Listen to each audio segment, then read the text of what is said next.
So you decided to learn how to play the bass. Good for you. The bass is awesome. But you don't know what you're doing. You never really do first time you pick up an instrument.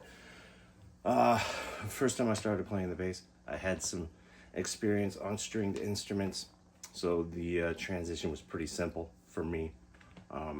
However, I do understand that there are some people that come into it and they have no clue what they're doing, what's going on, what the concepts are to making notes on stringed instruments. So this is for those people. First thing you want to learn how to do is tune your bass.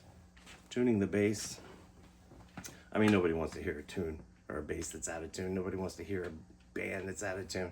It sounds awful. So this is your first quick lesson on how to tune a bass. 4 notes on the 4-string bass that you want to focus on.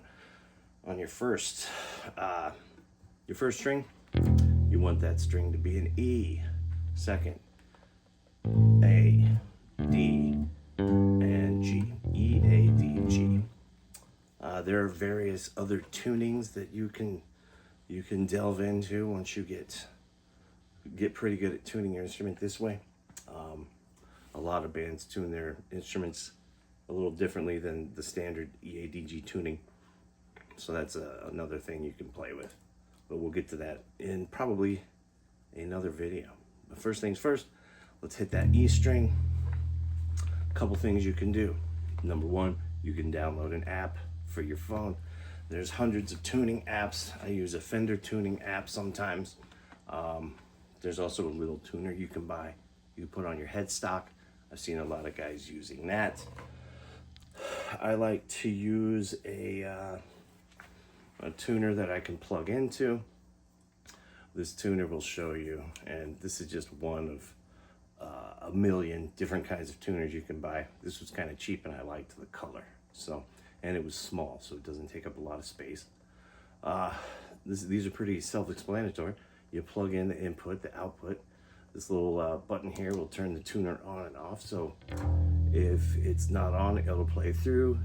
Once you hit the button, it cuts off and you can see if you're in tune or not.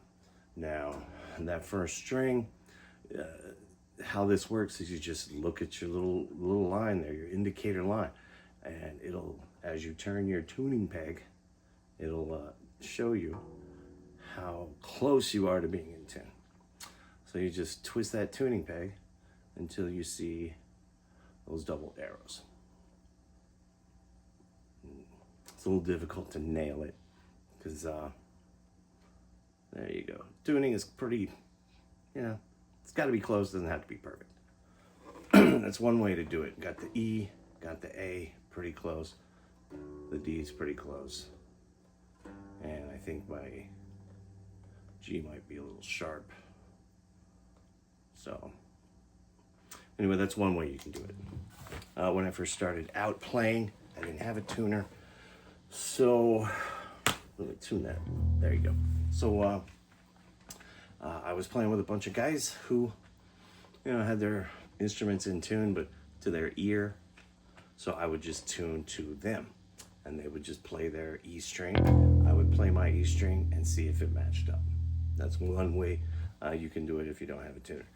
Another way to tune your instrument is if you want to use that E string as a bass. You can go up to your 5th fret or your 2nd dot. I always count the dots instead of the frets. Go to that 2nd fret, and it's supposed to match the string that's right above it. So on that E string, that 2nd dot or 5th fret should be an A. Same thing for the A string. You hit that, should be a D. Get those to match up pretty close. And that goes all the way up your bass. Another way to do it, the 3rd dot or your 7th fret on the A string plays a D. It's an octave higher, but that's another way you can match up. Tune your bass that way. 3rd way, and this one's an interesting way. It's called harmonics. There are certain frets you can hit on your fretboard that produce a note, it's kind of like you're muting the string on that fret.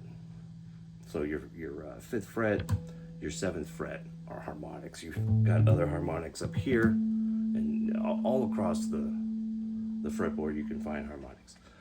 I like using harmonics because you can really hear the difference when you're out of tune. So when you're out of tune, you'll kind of hear a wobble. And if you can hear that wobble, that's basically the different wavelengths running into each other. So you want to get your tune or your wavelengths to match. So you just turn your tuning peg until that wobble goes away. All right, we're about there. Yeah, so that's it. Tune your instrument. E, A, D, G. 5th fret should be the same as the string above it. 7th fret, an octave higher, same as the string below it. Yeah, so that's about it. Hope this helped.